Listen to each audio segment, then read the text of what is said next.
So guys, today I would like to share with you guys why this boat was given to me, and I also would like to share with you guys all the repairs that I had to do to this boat to get it to where it's at now. So yes, back in 2000 I met my buddy Jim Kincaid.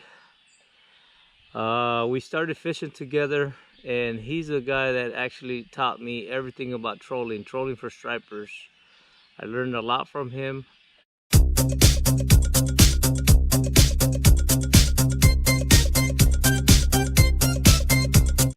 And you know, I got to the point where he lived here in Dixon.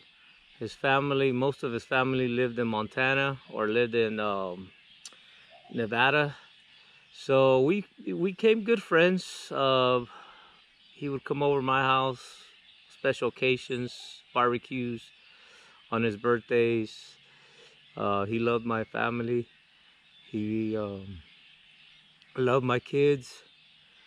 But he happened to pass away in January 1st of 2022. He was, you know, older. He was up to 74, 75, somewhere around there. But you know what?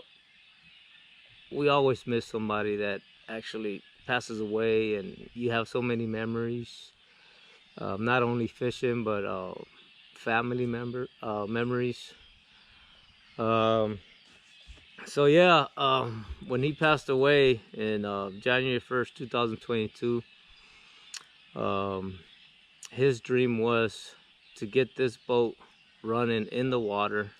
Yeah, he actually bought this boat like in 2015. He always wanted a sea cat. He always used to tell me, he used to call me Ruru, so he always used to say, Ruru, I bought my dream boat, and you know, it's a sea cat. And you know me, I didn't know what a sea cat was. So after like 6 months when he purchased it, he actually just bought the shell. I mean, there was no engines. And in 2015 he was working on it. He was paying mobile mechanics to actually work on this boat little by little. I mean, it was in one of those things where he dropped it off, and you know, it was gonna be done in 2 months, 3 months. I mean, it took him from 2015 till, you know, day he passed away. He was real close, but it was not there. So so again, he passed away, and his daughter Jamie actually reached out to me somewhere like in July, and she actually talked to her husband Jess, her son Laner, and his daughter Hunter. They actually talked about it, and they actually picked me to actually have this boat. Why? Because Jamie knew the type of person I am. She knew that I would get this boat running no matter what it would take. I mean, I was this close from giving up, but you know what? It did need a lot of work. I actually managed to work around all that, and you know, try to save some money, because we all know that all the marine mechanics, everything's so expensive. So I'm going to go ahead and basically share with you guys what problems I ran into. So the problems I ran into is when I actually brought this boat, I had to go pick it up to Fallon, Nevada. So I drove a Friday night. I spent the night out there, and then Saturday morning I hooked it up. I brought it to Dixon. I storage my boat here in Dixon is only $25 a month. So I've been working on it every Sunday. I'm out here all day long by myself. I know Lewis would be a good help, but he lives far away, and you know, I hate to bother him to come out here, but I know he would give me a hand anytime. So I actually found out that the stern engine will crank over, but it would not start, and the port engine, it would start, but as time went by and I started learning more about these E-Techs, it's 290 horse E-Techs. I thought just because it started it was fine, but you know what? I found out it was on the limp mode, and when it's on the limp mode, it'll start, but it's not going to perform the way it's supposed to perform. It actually bogs down when you try to give it throttle. So that's something I learned. I took it down. I'm not gonna say any names, but I'll mention the cities. I took it down to Loomis. Dropped it at the boat place in Loomis. 2 days later, I get a call, and the guy said that that engine, the one that the stern engine that actually crank over, won't start. So yeah, he actually told me that the stern engine, he hooked it up to this laptop or computer, and that it was not reading. So I ended up picking it up.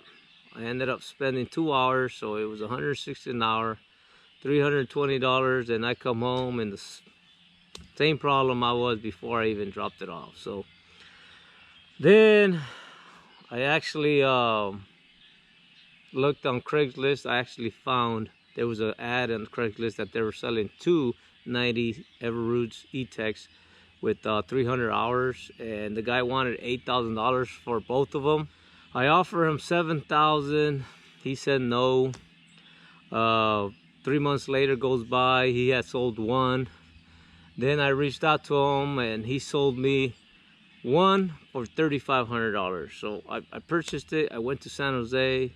I picked it up, came back to the boat club, and the next following Sunday I came over here and I had my buddy Daniel. He gave me a hand.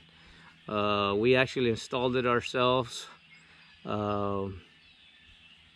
did a good job. I mean, we saved some money, so we installed it ourselves. And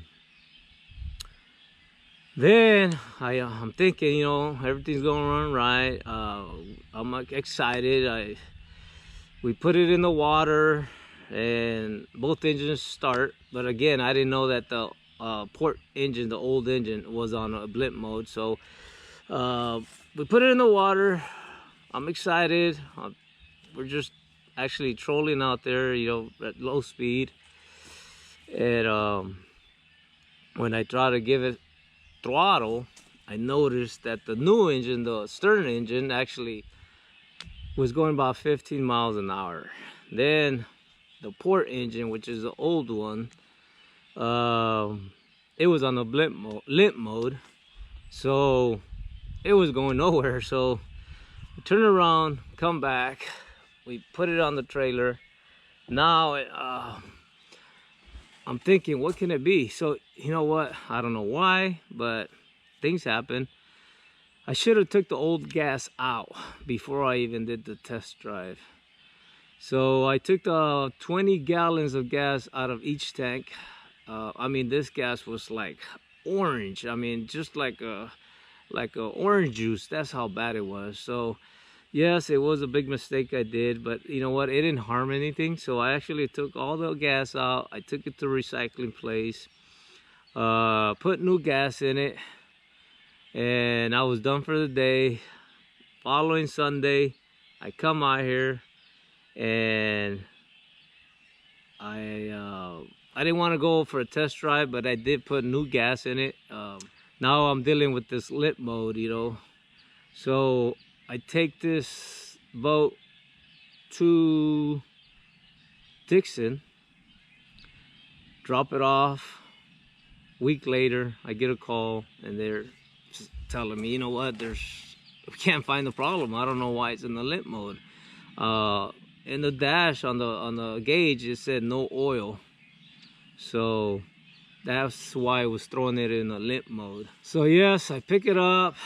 Now I'm thinking, well, how am I going to get this going? And you know what? I happen to be in Rio Vista. I actually stopped by this marine place.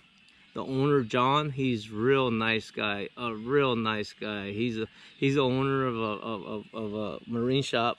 He actually told me, you know, I don't know anything about E-Techs, Everroots, but I heard that if you go ahead and winterize it back to back, it should solve the problem.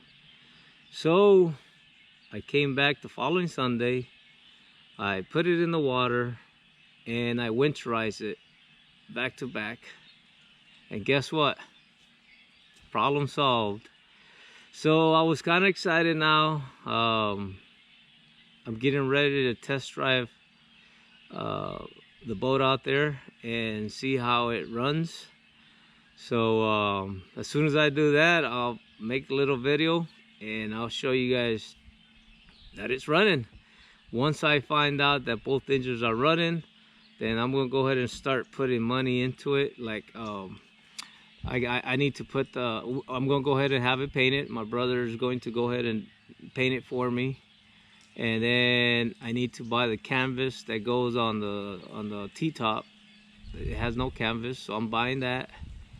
And the third thing is I took that bumper guard that goes on the side because it was kind of wavy, it was old, so I took that bumper guard off. I'm gonna go ahead and replace that with the new one, and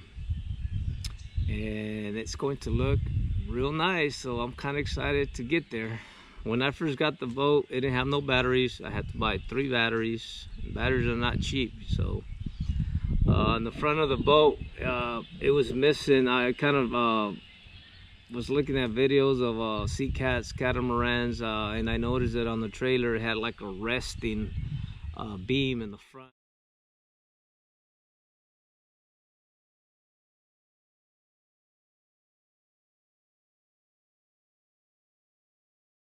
So whenever you bring it in the boat, you kind of rest the front on top of that. So I had to get that on there. My buddy actually is a welder, so he actually helped me out. I got all the materials and he actually welded it on there. He did a fantastic job. Yes, the other thing I had to do was gas gauges were not working, so I tried to mess with it myself and I just couldn't figure that one out. Same thing with another issue that boat had was the switch. It had a switch problem. So these boats, I don't know if you guys know or not, but it has 2 engines, and every engine, it's like having 2 brains. Whatever happens to this engine should not affect this engine. So the problem that I was having is that in order for the stern engine to start, the switch from the port engine had to be on, because if you didn't turn the port switch on, then the other switch it will crank over, but it will not start. So I had that problem fixed too. I took it to Woodland, the marine place. The guy actually did a fantastic job. I was real happy with him. He was not even expensive. So he fixed the gauges and he fixed the ignition problem that I had. So that was great. I was kind of happy. So a lot of people have been real helpful on helping me out, and I'm almost there.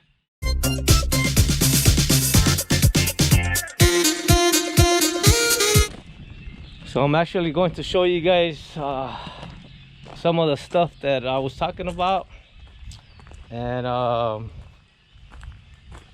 where I'm at and how close I am to actually fix this boat. If I get this boat running, it's not just only for me, it's for all my subscribers, my family, friends.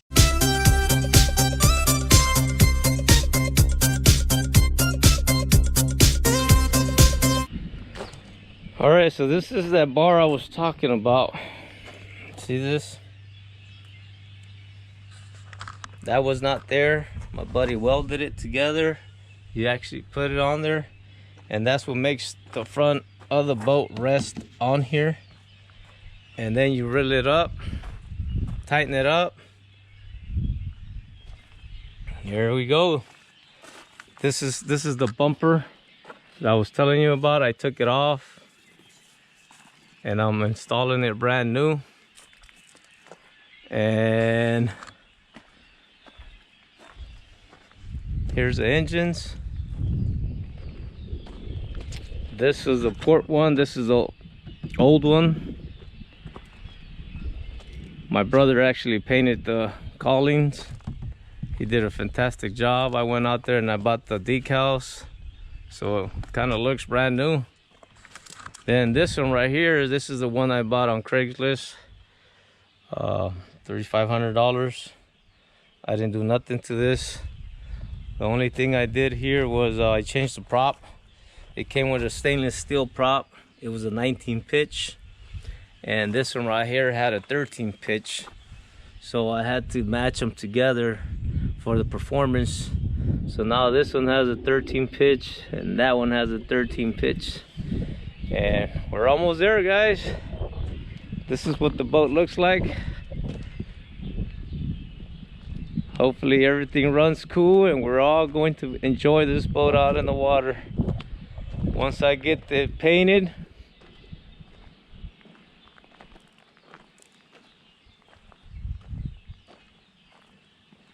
it's designed like a catamaran, as you can see.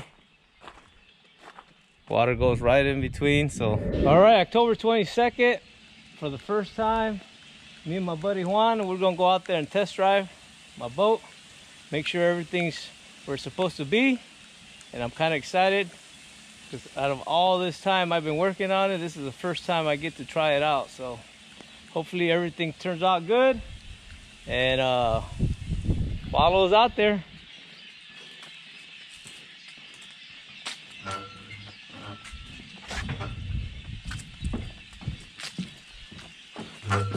It's overcast this morning. It's supposed to rain, but I'm just anxious to go out there and try it out. All right, so we're idling out there. We're going 1,000 RPM right now. Once I get to the open waters, I'll punch it and see the results.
Well guys, today's November 26th. I'm out here at the Dixon Boat Club Sunday.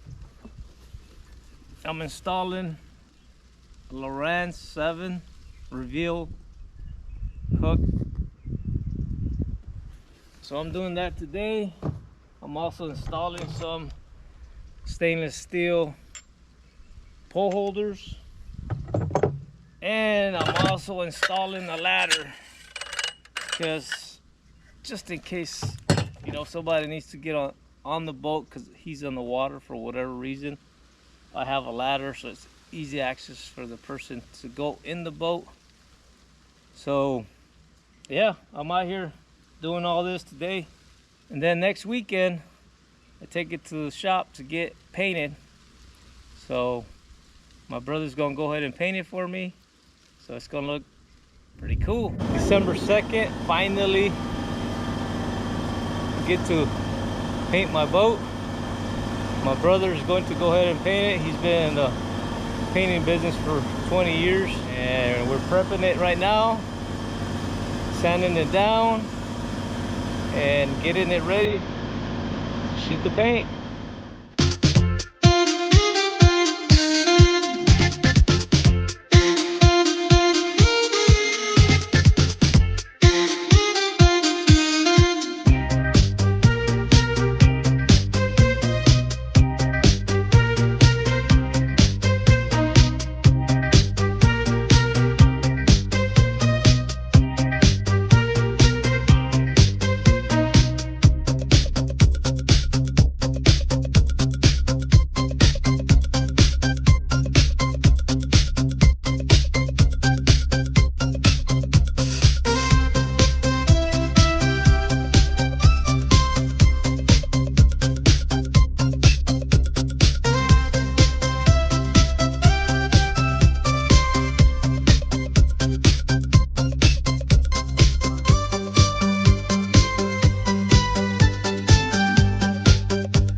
For those of you who don't know me, I am Kincaid's daughter, Jamie, and I just want to share this little bit with you. As you know, my dad was an avid fisherman. He loved fishing. That was his life, besides poker and his grandkids. But when Dad passed away, he had this big, huge, beautiful boat that didn't run. He had spent a lot of money, dumped into it, thinking that it ran. When he got it, it didn't run. When Dad passed, I was stuck with the boat. Wasn't sure what to do with it. And I had gave it to a relative to look at, and he told me, Jamie, you're gonna have to dump a lot of money into getting this boat to where you can sell it. Me living in Montana, obviously I do not have lakes like that anywhere close to me. So Ruru and Gloria have always been family to my dad and now to me. I think of them as, you know, brother, sister. And I decided when Dad passed away that if Ruru wanted the boat, which I mean, I was handing him over a piece of junk, to be honest with you.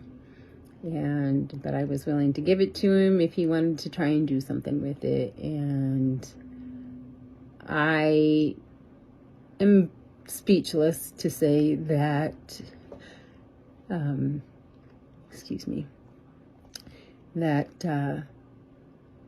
can't believe what Ruru has done to make this boat run. And I know Dad is sitting up there grinning from ear to ear. I'm so proud of what you've done, Rue, and I'm so thankful that I gave you the boat. I hope you and your family will enjoy it, friends, whoever. I couldn't have gave it to a better person. It's who Dad would want to have it. And he has done an amazing job. I know you've dumped a lot of money into it, but I hope it's very rewarding for you in the end, that you get to use it for a lifetime. And if you decide to sell it, you sell it, you know. I'm just so grateful, and it warms my heart what you've done. And enjoy. Thank you guys for all that you've done. Well guys, January 14th. I'm kind of excited. I finally get to show you what this boat looks like now. It's ready for the water. I'm planning to take it out for sturgeon fishing the first week of February. So I want to thank all you guys for actually having the time to look at all the issues that I had and all the problems I had to go through. And right now I want to show you, I went shopping, I went and bought everything that I need for this boat except the flare guns. I know it's an ocean boat. You know, I've never been to the ocean. I'm kind of a little bit scared, but I guess, you know, as time goes by, if I got a good guy that wants to go out with me and show me how to fish the ocean, or somebody that could follow us out there, maybe, you know, I'll start getting into it. But I never fished the ocean, and I'm just scared, you know. I just can't imagine to see a whale by my boat. It's just like, I know everybody says, oh, they're harmless, they won't do nothing, but I don't know, I'm just kind of scared. But we'll see what happens. So right now I'm gonna show you what I bought for this boat. All right, so I went out yesterday. I went to West Marine in Sacramento, bought me 2 buoys to protect the side of the boat.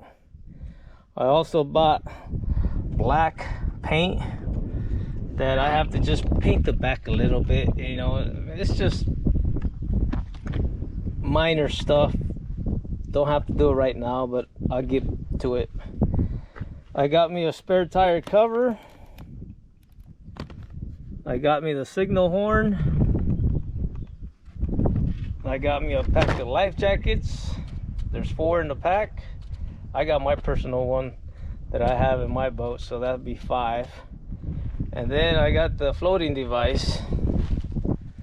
And let's don't forget, I went out there and got us a nice barbecue, because we're gonna go out there and fish and have good food so everybody could be happy. All right, so let me go ahead and show you what it looks like now after a year and a half working on this boat. Every Sunday out here, except if it was raining. So I'll go ahead and show you after it got painted. I put my logo on there, It's All Good Fishing. And then this is a 1998 Seacat SL1. So I had to put the Seacat logo on there. And this is the engine that was on the boat, that was on the lit mode. Just got it painted, look almost brand new. And this is the one I bought at in Craigslist. This motor here has 300 hours. This motor has 450. This is a 2006. This is a 2005. So I mounted the ladder. Right now I just put a zip tie because this is not going to be a regular ladder people could board on or come off. This is just an emergency. And then what I did, I put those pole holders. Holds 3 there. Holds another 3 over here. And this is the back end that I'm talking about painting later on whenever the weather warms up on us. It's been raining. And this is the other side.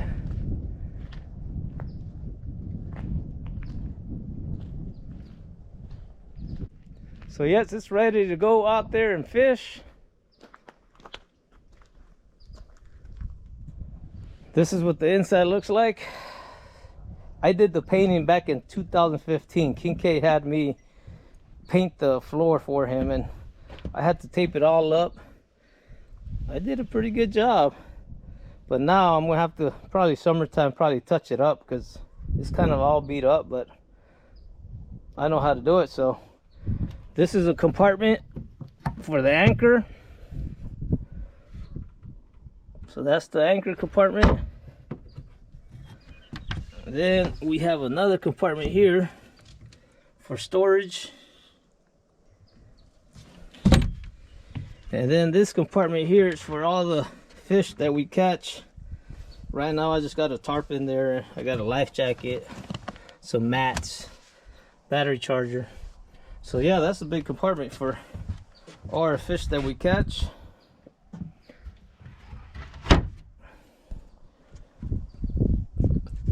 Maybe later on in summertime I'll try to see if I could put a seat here so I could have 2 people sit in the front. There goes a canvas I installed. Wired all the wires. Front light. I put the pole holders. And my fish finder goes there. And look at the dash. I actually put my buddy's Kincaid picture on there with his daughter and his grandkids. Will not be forgotten. So that's pretty cool, having his picture on here. There goes the seats.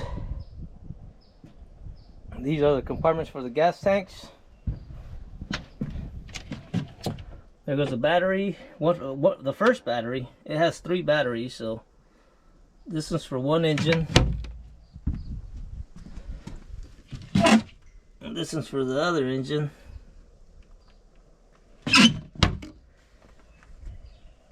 And as you can see, that diamond plate, I installed that because it had a bunch of holes on there, so I just had that cut and I installed it myself. I also planning to do this side. I took the template to the machine shop, so they're actually cutting the template, so I'll be covering all those holes there. with the same diamond plate on both sides. I did the same thing. Once I put that diamond plate on there, then I could decide where I want my pole holders. It has a CV, has a radio, compartments here on both sides. This is the lighting. For night fishing, you can actually, it lights up the whole dash. And this half-inch white flexi material, Dusty, my neighbor actually gave it to me. It was a big sheet, like 5 feet by like 4 feet. So I came out here and I did my templates. Then Calvin actually cut it for me, and he did the edges too. And then I came out here and installed it myself. I had to take all these gauges off, all the wires off. I had to mark them. And what I did is on each gauge, I put a zip tie, one color. So let's say this was a green color. Then on the back, I zip tied all the wires with green, so I would know how to put everything back. So yeah, I did a pretty good job. Thank you, Calvin, for coming out here and cutting this for me, and you did a great job. And thank you, Dusty, for giving me that material. That material is not cheap. So, and look at the canvas, looks pretty good.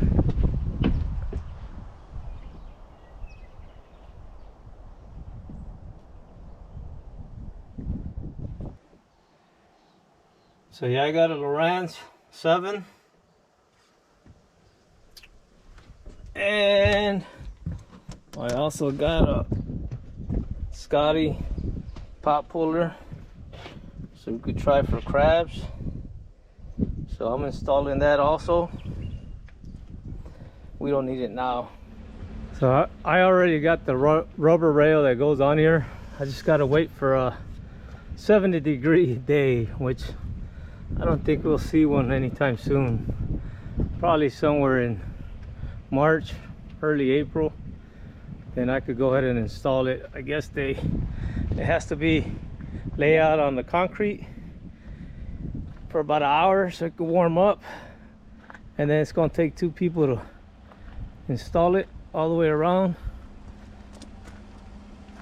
I got a 70 feet rub rail. I only need about 45. So I'll install that. I can still fish on it the way it is, but I'll install that somewhere in April. So yeah, Jamie, I want to thank you, your husband Jess, Jerry up in Nevada.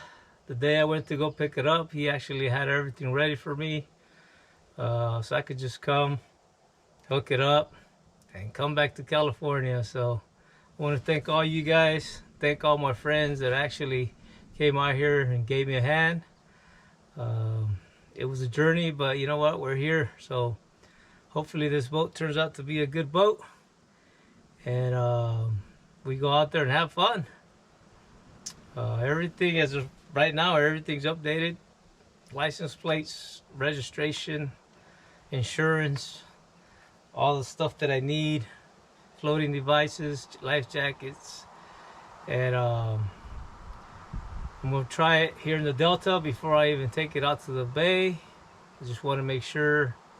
I've been doing tests on leaks. It doesn't really have any leaks, but again, you know, we're gonna go out there, fish for sturgeon.